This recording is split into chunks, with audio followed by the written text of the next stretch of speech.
बोलो सतगुरुदेव की जय हो।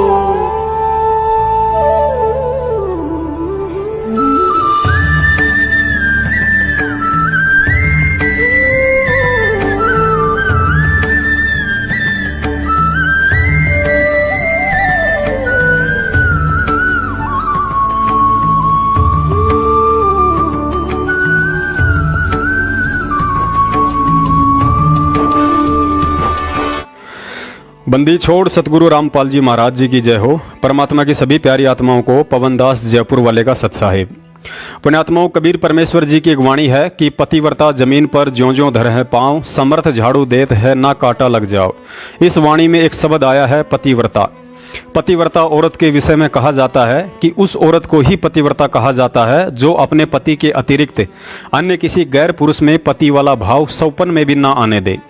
अपने पति के दुख में दुखी और सुख में सुखी तथा जिन मर्यादित कर्मों के करने से उसका पति व परिवार खुश रहे, उसे पतिव्रता औरत कहा जाता है। ऐसी स्त्री को उसका पति विशेष प्यार और सम्मान देता है।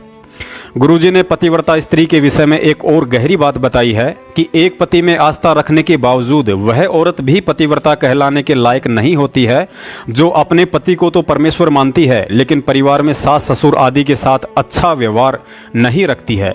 ऐसी औरत पतिव्रता होने के बावजूद भी संपूर्ण पतिव्रता कहलाने का हक नहीं रखती है। ठीक यही स्थिति आध्यात्मिक जीवन में विशेषकर उन लोगों पर लागू हो जाती है जो सच्चे सतगुरु की शरण लेकर भक्ति में लग जाते हैं। उसके बाद वह शरीर एक आत्मा और सतगुरु उसका परमात्मा अर्थात पति परमेश्वर कहलाता है।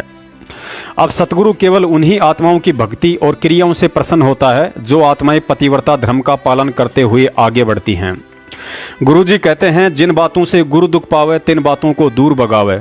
अर्थात एक भगत चाहे वह स्त्री हो या पुरुष, सामाजिक या आध्यात्मिक क्षेत्र में उसके द्वारा की गई जिन क्रियाओं से यदि उसका पति अर्थात सतगुरु दुखी होता है, उन्हें वे बातें और कर्म पसंद नहीं हैं तो उन्हें तुरंत अपने दिलो दिमाग से निकाल फेंक देना चाहिए। उदाहरण के लिए, यदि किसी औरत के पति को उसका हार श्रृंगार करना या चटक मटक कर चलना पसंद नहीं है तो उस औरत ने उस क्रिया को तुरंत त्याग देना चाहिए, वरना उसका पति अंदर ही अंदर दुखी रहता है। तथा अपने पति को मन कर्म वचन से भी दुख देने वाली औरत को पतिव्रता नहीं कहा जा सकता है। कहते हैं, एक बाल पर दो छक्के और जिंदगी में दो मौके किसी भाग्यशाली इंसान को ही प्राप्त होते हैं। अतः सतलोक में पतिव्रता पद से गिरकर घोर अपराध कर चुकी हम आत्माओं का असली पति परमपिता परमेश्वर कबीर साहेब सतगुरु रामपाल जी महाराज जी के वेश में आज पुनः हमारी उस महागलती को क्षमा करके अपनी भूल सुधार का मौका देते हुए हमें पुनः पतिव्रता धर्म का पालन करवाकर सतलोक ले जाने के लिए आए हैं। तथा हमें पतिव्रता बनाने की खातिर वे आज इस काल लोक में किस कदर मुसीबतों का सामना कर रहे हैं। जिन जज और मंत्रियों के घर में उनकी औरतें नहीं सुनती है, ऐसे लोगों से सजा सुनकर जेल में तकलीफ उठा रहे हैं। जिन पुलिस वालों की अपने घर में कोई इज्जत नहीं है, वही पुलिस वाला जेल में उन्हें कोई भी बात कहकर निकल जाता है। कहने का मतलब है, ये सब जो भी कुछ हुआ है हम आत्माओं की उस नालायकी और नासमझी का परिणाम है जो हमने गुरु गद्दार सतलोक आश्रम मैनेजमेंट हरियाणा और सतगुरु रामपाल जी महाराज जी के गद्दार भाई महेंद्र व परिवार वालों के इशारों पर अज्ञानता में बरवाला कांड के समय दुनिया के सामने कमांडो बनकर ड्रामा पेश किया था। गलती यही रही कि हमने इन गद्दारों पर विश्वास कर लिया था कि ये लोग तो गुरुजी के भाई बंधु हैं, 24 घंटे उनके आसपास रहते हैं, फिर ये लोग झूठ या गलत कैसे कर सकते हैं। लेकिन हमारी आंखें उस समय खुली जब गुरुजी ने मीडिया के सामने अपना बयान दिया कि मैं तो कोर्ट में तारीख पर जाना चाहता था लेकिन मुझे आश्रम में रोक के रखा हुआ था और ये जितने भी लोग कमांडो बने हुए थे ये मेरे नहीं बल्कि राष्ट्रीय समाज सेवा समिति अर्थात सतलोक आश्रम मैनेजमेंट के थे। झूठे कैसे हैं आपके ऊपर? आपके गुंडे इतने खड़े थे वहाँ पे, हजारों आदमी हरियाणा पुलिस से। मेरे नीचे राष्ट्रीय समाज सेवा समिति नहीं तो आपकी समिति है। अरे आपकी समिति है बाबा। गुरुजी के मुख कमल से इस सच्चाई को सुनने के बाद हमारी आंखें अवश्य खुली और उस गलती का भी एहसास हुआ जो गलती गुरुजी के गद्दार भाई ने गुरुजी का ही नाम लेकर हम भोले भक्तों से करवा डाली थी। ये हम भक्तों की कमजोरी थी कि उस समय तक हमने गुरुजी को और उनके अनमोल तत्व ज्ञान को और भक्ति मर्यादाओं को गहराई से नहीं जाना था। पुण्यात्माओं, सतलोक की भक्ति में कदम कदम पर कितनी मर्यादाओं का पालन और सावधानियां रखनी पड़ती हैं। यदि वे सारे के सारे नियम 1994 की तो बात छोड़िए, यदि गुरुजी इतना तत्व ज्ञान देने के बाद आज भी सख्ती से लागू कर दें तो हम में से 10% भगत भी इस मार्ग पर नहीं टिक पाएंगे। लेकिन सतगुरु तो अंतर्यामी होते हैं। उन्हें मालूम है यदि इन आत्माओं के हृदय में तत्व ज्ञान के समावेश से पहले ही इन्हें संपूर्ण मर्यादाओं में बांध दिया तो काल इन्हें भक्ति नहीं करने देगा। और बरवाला कांड 2014 के बाद काफी संगत का गुरुजी और इस सत भक्ति मार्ग से दूर होकर अन्य नकली पंथों में चले जाना या अपनी परंपरागत पूजा पाठ को अपना लेने का मुख्य कारण कोई सतगुरु रामपाल जी महाराज जी या उनके ज्ञान मार्ग में कमी होना नहीं है। यदि कमी है तो उन आत्माओं की दृढ़ इच्छा शक्ति और लोक लाज की रही है। उन्हें हर तरह की मर्यादा, 3 समय की आरती और मंत्र जाप करना ऐसा लगता है जैसे रामचंद्र जी की सेना को नाग फांस में बंधते समय महसूस हो रहा था। इसीलिए परमात्मा कहते हैं कि कामी क्रोधी लालची इनसे भक्ति न हो, भक्ति करे कोई सूरमा जात वर्ण कुल खोए। और एक वाणी में गुरु जी कहते हैं कि लोक लाज मर्याद जगत की तृण ज्यों तोड़ बगावे, जब कोई राम भगत गति पावे। गुरुजी ने एक समय हम आत्माओं को अपनी पहचान करवाने के लिए बताया था कि लख भर सूरा जूझ ही लख भर सावंत दे, लख भर यति जहान में तब सतगुरु शरणा ले।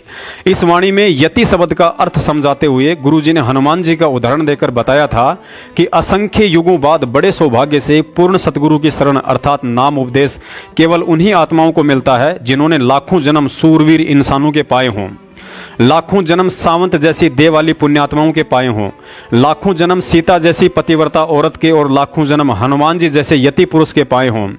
और ऐसा सौभाग्य इस पृथ्वी पर सच्चे सतगुरु संत रामपाल जी महाराज जी की उन्हीं आत्माओं को प्राप्त है जो उनके ज्ञान को आधार बनाकर भक्ति कर रही हैं। गुरुजी ने बताया कि काल भगवान ने तुम्हें अज्ञान से इतना ओतप्रोत कर डाला है कि तुम्हें यह विश्वास ही नहीं हो पा रहा है कि हम ही वो आत्माएं हैं जिनके लिए परमात्मा ने यह वाणी बोली है। और राम भगत हनुमान जी जैसे यति पुरुष के लाखों जन्म पाकर आज संत रामपाल जी महाराज जी की शरण में हैं, चाहे वह स्त्री हो या पुरुष। वर्तमान में सतगुरु रामपाल जी महाराज जी से जुड़कर भक्ति करने वाली आत्माओं के लिए विशेष संदेश। सतगुरु रामपाल जी महाराज जी ने बताया कि परमात्मा की भक्ति में सबसे बड़ी महत्वता विश्वास की होती है। यदि आपको सत्संग सुनकर यह विश्वास हो जाता है कि कबीर साहिब ही परमात्मा है और संत रामपाल जी महाराज जी से बढ़कर आज इस पृथ्वी पर कोई सतगुरु नहीं है, तो समझ लो उसी दिन से परमात्मा आपके साथ हो जाता है, चाहे आपने नाम दीक्षा ले रखी है या नहीं। वर्तमान में लाखों व्यक्ति संत रामपाल जी महाराज जी का टीवी चैनलों पर सत्संग सुनकर, कोई पुस्तक पढ़कर या यूट्यूब आदि से ज्ञान सुनकर संत रामपाल जी महाराज जी के नाम से जगह जगह खोल रखे फर्जी नामदान केंद्रों से नाम दीक्षा लेना चाहते हैं। लेकिन उन भोली आत्माओं को इस बात की जानकारी नहीं है कि ये फर्जी नामदान केंद्र अपने धार्मिक व्यापार के लिए संत रामपाल जी महाराज जी के गद्दार भाई और सतलोक आश्रम मैनेजमेंट के लुटेरों ने खोल रखे हैं, जिनके नालायकी और गुरु गद्दारी के चलते बरवाला कांड हुआ और गुरुजी आज जेल में दोहरी उम्र कैद की सजा काट रहे हैं। बरवाला कांड की और अधिक विस्तृत जानकारी के लिए आप हमारे यूट्यूब चैनल ट्रू वीडियो को विजिट कर सकते हैं। निसंशय गुरुजी का तत्व ज्ञान अजरो अमर है। उनके सत्संग आत्मा को अपनी ओर आकर्षित करते हैं और इसी आकर्षण के चलते कोई भी आत्मा उनसे जुड़ना चाहेगी। लेकिन काल भगवान ने जगह जगह फर्जी नामदान केंद्र खुलवाकर वहां अपने एजेंट बैठाकर एक और जाल फैला रखा है। जो व्यक्ति एक बार अनजाने में वहां से नाम दीक्षा ले लेता है, उसके बाद ये धार्मिक व्यापारी उस भगत पर तरह तरह के फर्जी आदेश थोपकर उसे लूटने में लग जाते हैं। पहला आदेश, अब दूसरा नाम सतनाम लेने के लिए तुम्हें 4 बार हिसार जेल के आगे गुरुजी की पेशी वाले दिन दंडवत प्रणाम करके आना पड़ेगा। अगर आप 1 साल में 4 बार हिसार पेशी पर नहीं गए तो नाम खंड हो जाएगा। दूसरा आदेश, घर में और शरीर में विशेष लाभ चाहते हो तो 15,000 रुपए का पाठ और 2100 रुपए की ज्योति के नाम पर नामदान केंद्र पर पैसे जमा करवा सकते हो। तीसरा आदेश, फला फला तारीख को रोहतक और जबलपुर में विशाल भंडारा है, जहां रक्तदान और देहदान का कैंप लगेगा, वहां गुरुजी के आदेश से रक्तदान करना होगा। चौथा आदेश, गुरुजी का आदेश है आप अपने घर पर 10 भक्तों के साथ सत्संग नहीं करवा सकते और ना ही भंडारा करवा सकते हैं, नहीं तो नाम खंड हो जाएगा। 5वां आदेश, पवनदास जयपुर वाला गुरुद्रोही है, यदि ट्रू वीडियो चैनल पर उसके वीडियो देख लिए तो तुम्हारा नाम खंड हो जाएगा। 6ठा आदेश, गुरुजी ने जेल से आदेश दिया है कि हमें बीजेपी सरकार को हराना है और कांग्रेस को जिताना है। उसके लिए सभी भक्तों ने बीजेपी का गली गली जाकर गले में कुत्ते की तरह कांग्रेस का पट्टा डालकर विरोध करना है। ऐसे ऐसे ना जाने कितने ही फर्जी नियम उस भगत को अपना गुलाम बनाए रखने के लिए जबरन उस पर थोप दिए जाते हैं और अंत में वह या तो नाम छोड़ देता है या ट्रू वीडियो चैनल पर पवनदास के वीडियो देखकर उसके बाद बरवाला कांड की सच्चाई और गुरुजी के यथार्थ भक्ति विधि से परिचित होकर शांति से घर बैठकर अपनी भक्ति करता है। वर्तमान में सतगुरु रामपाल जी महाराज जी से जुड़ने और भक्ति करने का यथार्थ तरीका। पुण्यात्माओं, किसी भी संत या पंथ से जुड़ने या नाम उपदेश लेने से पूर्व आपके लिए उस संत का ज्ञान अर्थात सत्संग समझना प्रथम अनिवार्य है। यदि आप जल्दबाजी में अपने किसी बिगड़े हुए काम या संतान प्राप्ति के लिए संत रामपाल जी महाराज जी से जुड़ना चाहते हैं तो ये आपकी मूर्खता और जल्दबाजी होगी। गुरु जी ने इस भक्ति मार्ग का प्रथम उद्देश्य मोक्ष को बताया है और मोक्ष प्राप्ति के उद्देश्य से आप तभी जुड़ सकते हैं जब आप उनके सत्संग सुनकर पहले ज्ञान को आधार बनाएं। यदि आप बुद्धिमान और विवेकी इंसान हैं और आपने गुरु जी के सत्संग सुनकर नाम दीक्षा लेने का मानस बनाया तो आपके जहन में एक सवाल जरूर आएगा कि मैं जिस परम संत से नाम उपदेश लेना चाहता हूं, जिसका ज्ञान इतना पवित्र और निर्मल है, जो संत मन कर्म वचन से इतना पाक साफ है, तो फिर जेल में क्यों है? क्योंकि ऐसा अनमोल ज्ञान और लाखों लोगों का भक्ति से जीवन संवारने वाले संत की जगह जेल नहीं बल्कि आश्रम होती है। और जब आप यह सवाल इन फर्जी नामदान केंद्रों पर बैठे एजेंटों से या संत रामपाल जी महाराज जी के कलयुगी परिवार वालों से पूछोगे तो आपको एक ही जवाब मिलेगा कि गुरु जी की लीला चल रही है। अब यदि यह लीला आपके समझ में आ जाए तो आप बेशक इन फर्जी नामदान केंद्रों से नाम दीक्षा ले लेना, और यदि उन एजेंटों का जवाब आपके गले नहीं उतरे तो नीचे का वीडियो देखकर भले ही आज और अभी इसी क्षण से भक्ति शुरू कर देना। सतगुरु पल पल आपके साथ और आपको अपनी पलकों पर बैठाकर भक्ति करवाएगा और कदम कदम पर रक्षा करेगा। सच्चे और पूर्ण सतगुरु के विषय में परमात्मा ने कहा है कि अंतर्यामी एक तू आत्म के आधार, जो तुम छोड़ो हाथ तो मोहे कौन उतारे पार। साक्षात परमात्मा कबीर साहिब जी के अलावा इस पृथ्वी का कोई भी प्राणी सतगुरु बनकर भक्ति नहीं करवा सकता है। अर्थात सतगुरु रूप में स्वयं परमात्मा ही यहाँ आते हैं, इसीलिए सतगुरु अंतर्यामी है। अतः सर्वप्रथम संत रामपाल जी महाराज जी को हृदय से अंतर्यामी स्वीकार करना होगा। उसके बाद यदि आप उनकी भक्ति करना चाहते हैं तो उनका किसी भी फोटो स्टूडियो या कंप्यूटर वाले से छोटा सा फोटो निकलवाकर अपने घर या मकान में किसी भी ऐसी जगह विराजित करें जहां अन्य किसी देवी देवताओं की पूजा पाठ ना होती हो। उसके बाद हृदय से बोलकर या मन ही मन में एक संकल्प कर लें कि हे परमपिता परमेश्वर, आज से पहले मैं आपकी भक्ति और ज्ञान से अनजान था, लेकिन आपके अनमोल सत्संग सुनकर आज मुझे दृढ़ विश्वास और पक्का यकीन हो गया है कि आप ही वो परमात्मा हैं जो इस आत्मा को काल जाल से छुड़वाकर सतलोक भेज सकते हैं और जीते जी अपने चरणों में लगाए रखकर यहाँ के आवश्यक सुख भी प्रदान करते हो। हे सतगुरुदेव, आज के बाद मैं मन कर्म वचन से आपको अपना परमात्मा स्वीकार करते हुए अपना तन मन धन आपके चरणों में समर्पित करता हूँ। आज के बाद मेरा सर्वस्व जीवन, चाहे वह दुखों में बीते या सुखों में, आपके चरणों में समर्पित है। मैं पतिव्रता धर्म का पालन करते हुए आपके अलावा इष्ट रूप में अन्य किसी भी देवी देवताओं या माता मसानी, भैरव, भूत, पितृ आदि का सौपन में भी अपने मन में विचार नहीं आने दूंगा। हे परमेश्वर, इस दास के विश्वास और भक्ति को बनाए रखना, और जब तक आप हिसार जेल से बाहर आकर अपने दास या दासी को नाम दीक्षा नहीं दोगे तब तक आप ही के भक्ति विधान और ज्ञान आधार पर चलते हुए 3 समय की आरती करूंगा, घर में देसी घी का खड़ी बत्ती का दीपक करूंगा, आपके सत्संग सुनकर सभी मर्यादाओं को निभाने की पूरी कोशिश करूंगा। हे सतगुरु, यदि जाने अनजाने में आपके दास से भक्ति विधि और मर्यादाओं में कोई त्रुटि बन जाए तो मुझ पापी को तुच्छ बुद्धि जानकर क्षमा करना परवरदिगार। पुण्यात्माओं, यकीन करना यह सत भक्ति है और यह भी निश्चय कर मान लेना कि बिना उस परमात्मा की विशेष रजा और आशीर्वाद के आपके अंदर वर्तमान में ये भक्ति वाले भाव उत्पन्न ही नहीं हो सकते थे। आप जी इस प्रक्रिया के साथ विश्वास के साथ अपना काम धंधा भी कीजिए और भगवान को भी याद करते रहिए। परमात्मा आपके सारे विघ्नों का नाश करेगा और हर पल ये महसूस भी करवाएगा कि वह आपके साथ है। 3 समय की आरती के लिए आप चाहो तो YouTube से वीडियो डाउनलोड कर सकते हैं या सतगुरु आशीर्वाद से हम सत्सेवक आने वाले 8 सितंबर 2019 को सतगुरु दिवस तक नई भक्ति बोध पुस्तक छपवा रहे हैं, जो आमतौर पर भक्तों के पास घर में है उससे भी बड़ी और रंगीन होगी। साथ ही भक्ति बोध को गंदे हाथ ना लगें इसके लिए उसका एक बॉक्स भी बनवाया जाएगा। साथ में एक चरणामृत की शीशी, रक्षा सूत्र और प्रसाद भी होगा। यदि आप गुरुजी से भक्ति का संकल्प करते हैं तो आपके पते पर यह सारी सामग्री डाक द्वारा पहुंचा दी जाएगी। इसका जो भी यथार्थ खर्च होगा वह आपने ही वहन करना होगा। या दूसरा तरीका यह है कि मेरठ में हर महीने के दूसरे रविवार को सत्संग होता है, पता आपको वीडियो के अंत में दे दिया जाएगा। आप जी मेरठ आकर भी भक्ति की यह सारी सामग्री प्राप्त कर सकते हैं। रही बात उन आत्माओं की जो सतलोक आश्रम मैनेजमेंट हरियाणा के फर्जी नामदान केंद्रों से नाम उपदेश ले चुकी हैं और अब सोच रही हैं कि हमने तो जल्दबाजी में इनके चक्करों में पड़कर काफी कुछ गड़बड़ कर दिया है, अब इस नाम को छोड़े या भक्ति करते रहें। परमात्मा की उन सभी प्यारी आत्माओं से प्रार्थना है कि ज्ञान सुनकर नाम उपदेश लेते समय आपका मकसद गलत नहीं था। आपने ज्ञान समझकर अपने आत्म कल्याण के लिए नाम लिया है। आपको उस समय इस सारी घटना और नामदान केंद्रों की हकीकत का पता नहीं था, अतः आप दोषी नहीं हैं। हम सत्सेवकों ने गुरुजी के नाम को नहीं बल्कि गुरुजी के आड़ में चलाए जा रहे इन नामदान केंद्रों को फर्जी बताया है। नाम आपको डीवीडी से ही मिला है जो सत्य है, लेकिन इन लोगों को डीवीडी से इस तरह नाम उपदेश देने का आदेश नहीं है। अतः जब आपको सच्चाई पता चल जाती है तो इस नाम को छोड़ना नहीं और ना ही कोई शंका करनी है। बस करना यही है कि आज के बाद आप भी पुनः परमात्मा से भक्ति का संकल्प करें और सतलोक आश्रम मैनेजमेंट के किसी भी ज्ञान विरुद्ध आदेश की पालना ना करें जिससे कि परमात्मा रुष्ट हो और हमारी भक्ति बर्बाद हो। ना ही आपने दूसरे नाम सतनाम की प्राप्ति की लालसा में हिसार जाकर अपना समय और पैसा बर्बाद करना है। ना ही आज के बाद कभी इन गुरु गद्दारों के फर्जी नामदान केंद्रों पर जाना है। ना ही आज के बाद किसी कोऑर्डिनेटर, नामदान संचालक या गुरुजी के परिवार वालों को ज्योति पाठ और दान का पैसा देना है। ना ही उनके मार्फत गुरुजी से कोई प्रार्थना लगवानी है। जब हमने परमात्मा को अंतर्यामी मान रखा है तो अपने घर से ही अपनी अंतरात्मा से उन्हें प्रार्थना लगाइए। और यदि हमें इतना भी विश्वास नहीं है कि गुरुजी हमारी घर बैठे नहीं सुन सकते तो फिर भक्ति करना भी व्यर्थ है। ना ही हमें कबीर प्रगट दिवस या अन्य कोई दिवस मनाना है, क्योंकि वर्तमान में हमारा कबीर हमारा सतगुरु है, जिनका प्रगट दिवस कहिए या अवतरण दिवस कहिए वह 8 सितंबर का दिन है।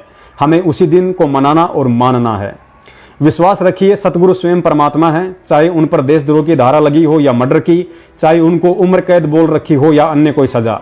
यदि हमें विश्वास है और उनके बताए अनुसार यथार्थ भक्ति विधि से भक्ति कर रहे हैं तो परमेश्वर एक दिन परमेश्वर वाला काम अवश्य कर दिखाएगा। पुण्यात्माओं, विचार करना। गीता जी में काल भगवान कहता है कि अर्जुन, बलवानों का बल और बुद्धिमानों की बुद्धि मेरे हाथ में है, जिसे चाहूं दूं और जिसकी चाहूं छीन लूं। तो भला यह जज और कोर्ट कचहरी क्या परमात्मा से बड़ी है? क्योंकि बलवानों का बल और बुद्धिमानों की बुद्धि जिस काल भगवान के हाथ में है, उस काल भगवान की बुद्धि और बल का रिमोट हमारे गुरुदेव भगवान के हाथ में है। जब चाहे इन जजों की बुद्धि फेर दे। लेकिन वर्तमान में भक्ति मार्ग से हर तरह की गंदगी साफ करने वाला सतगुरु का ये खेल कुछ अलग ही चल रहा है। एक विवेकी और तत्वज्ञानी भगत इसे आसानी से समझ सकता है।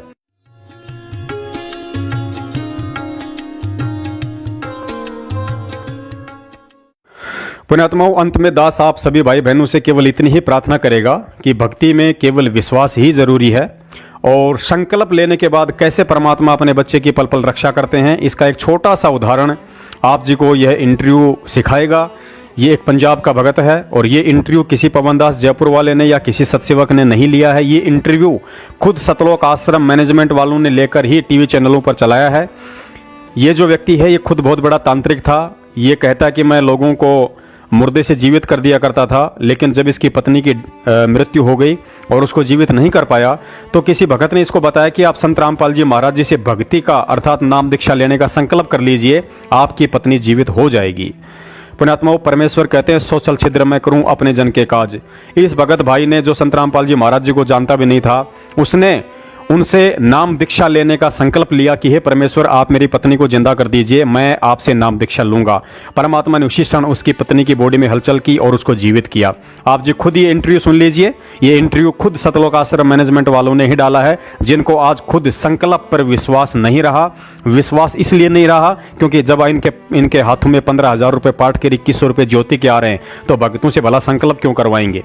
तो आप जी इस छोटे से इंटरव्यू को देख के आपको विश्वास हो जाना चाहिए कि परमात्मा सत्य है, उसकी भक्ति सत्य है और नाम दीक्षा लेकर ही हम परमात्मा से नहीं जुड़ सकते, बल्कि उनसे संकल्प लेकर भी हम जुड़ सकते हैं। यदि वर्तमान में गुरुजी जेल से बाहर होते तो जरूर आप उनसे नाम लेते, आपको कोई नहीं रोकने वाला था। लेकिन वर्तमान परिस्थितियां बिल्कुल विपरीत हैं। परमात्मा इस समय हिसार जेल में है और बाहर इन लोगों ने फर्जी नामदान केंद्र खोल रखे हैं। तो वर्तमान में हम लोगों के पास ये भक्ति करने का जो सही रास्ता है वो केवल एक संकल्प ही है। तो ये इंटरव्यू देख के आप जी परमात्मा से संकल्प कीजिए और इसी क्षण अपनी भक्ति में लगिए। परमेश्वर पल पल हम सबके साथ हैं। सत साहिब, जय हो बंदी छोड़ के। सर नमस्कार। नमस्कार जी। सर क्या नाम है आपका? लाल सिंह जी। लाल सिंह जी, कहाँ से आए हैं आप? मोड़ मंडी, जिला बठिंडा जी, पंजाब से जी। सर संत रामपाल जी महाराज जी से नाम दीक्षा लेने से पहले आप क्या भक्ति साधना करते थे? घर पे देवी देवताओं की भक्ति करते थे। जैसे हमारे पंजाब में चल रही है मरेड़ कोटला वाला, लाला वाला, काली माता जी, इनके घर पे झाड़ फूस का काम करता था जी मैं सबसे भाई। मेरे इलाके में जी मेरे से बड़ा कोई तांत्रिक विद्या में जानता नहीं था जी। मैं नहीं जानता मेरे से बड़ा कोई होगा जी। मैं ये तांत्रिक विद्या का काम करता था। दिल्ली से चले लोग मेरे पास आया करते थे जी, मुर्दे को जिंदा कर देता था जी। ये मैं काम करा करता था जी। सर आप बता रहे हैं कि आप अपने एरिया के सबसे बड़े तांत्रिक रहे हैं, मुर्दे तक को आप जिंदा कर देते थे, तो फिर आपने संत रामपाल जी महाराज जी से नाम दीक्षा क्यों ली? वो ऐसे हुई जी, मेरी पत्नी की डेथ हो गई घर पे जी, कोई ऐसी स्थिति आई, मृत्यु सैया पे भाग गई जी। सारे रिश्तेदार आ गए सीगे जी, तो सारे रिश्तेदार बोलने लगे इसको तू जीवित करेगा, लोगों को बड़े बड़े काम करता है। मैं भी सोचा हाँ, मैंने सारा झाड़ फूस कर लिया, सारा कुछ करके देख लिया, कोई विद्या कोई काम नहीं करी। फिर मैंने यहाँ काली माता के यहाँ चाकू मारा है जी कि माता इसको जीवित करते। उसने संकेत किया कि मैं लात बांह तोड़ सकती हूँ, थोड़ा बहुत लाभ दे सकती हूँ, इससे ज़्यादा मैं नहीं दे सकती गी। फिर मैं क्या करूँ, मेरे को उपाय दस के जा तू। बोलती है इस पृथ्वी पे पूर्ण परमात्मा रामपाल जी महाराज आए हुए हैं, उनसे जाके नाम दीक्षा ले, फिर तेरा कल्याण होगा। मेरे पास बच्चा कुछ नहीं है। फिर मैंने क्या किया जी, रिश्तेदारों के पास फ़ोन किया, किसी भक्त ने मेरे को फ़ोन किया। मैं बोला जी रामपाल के बारे में मैं जानता चाहता हूँ, तो कैसे करूँ। वो मेरी बहन लगती थी बठिंडा से, उसने कहा कि ऐसे करके ना ये सही हो जाएगी, तू संकल्प कर ले कि परमात्मा मैं तेरी शरण में आ जाऊँगा, ये सही हो जाएगी। मैंने उसी टाइम संपर्क किया, हे परमात्मा बंदी शोर सतगुरु रामपाल जी, मैं आपका नाम ले लूँगा, ये जिंदा हो जाए। क्यों, मेरे को पहले बता रखा था कि तेरे 2 शादियाँ होएगी, एक शादी पे 3 बच्चे होके ये मर जाएगी, इसकी 27 साल की उम्र हैगी, वो मेरे को याद थी जी। तो उस दिन क्या हुआ जी, मैंने सारे झाड़ फूस कर लिए थे, नहीं सही हुआ है। फिर मैंने परमात्मा अगे अरदास हुई, बंदी छोड़ मैं नाम ले लूँगा, इसको जीवित कर दे। उसमें फाड़ी सी चहलाहट आई जी, हिलचल हुई जी, फिर सेट हुई। फिर मैं अस्पताल में लेके गया जी, उसको 12 दिन एडमिट रखा। वहाँ डॉक्टरों ने भी लिखा के ले लिया था कि ये तो मुर्दा है, आप साइन कर दो इस पर। मैंने साइन कर दिए, मुर्दा है। बोला परमात्मा अगे अरदास लगा, मैंने बोला परमात्मा अगे तो मैंने लगा ली है। तो उसके बाद ही वहाँ से सेट हुई, फिर मैं परमात्मा का नाम लेके आया जी। परमात्मा किसका? संत रामपाल जी महाराज का नाम लेके आया मैं बरवाड़ा में जाके जी, 2012 में नाम लिया मैंने जी। सर आपने बताया कि जब आपने काली माता के नाम पर अपने हाथ पे चाकू मारा और आपने कहा कि इसको जीवित कीजिए या फिर मेरे को रास्ता बताइए, और फिर काली माता ने रास्ता बताया कि संत रामपाल जी महाराज जी से नाम दीक्षा ले लो। इससे पहले आपको काली माता ने रास्ता क्यों नहीं बताया? ਉਹਨਾਂ ਨੇ ਉਹ ਕਹਿੰਦੇ ਸਾਡੇ ਕੋਲ ਕੋਈ ਰਾਸਤਾ ਨਹੀਂ ਜੀ, ਅਸੀਂ ਥੋੜਾ ਬਹੁਤਾ ਲਾਭ ਦੇ ਸਕਦੇ ਆ ਤੈਨੂੰ, ਕੋਈ ਸੱਟੇ ਦਾ ਨੰਬਰ ਦੇ ਸਕਦੇ, ਉਹ ਵੀ ਮੇਰੇ ਕੋਲ ਆਉਂਦੇ ਸੀ, ਹੋਰ ਲਾਭ ਦੇ ਸਕਦੇ, ਲੋਕ ਠੀਕ ਹੋ ਜਾਂਦੇ ਸੀ।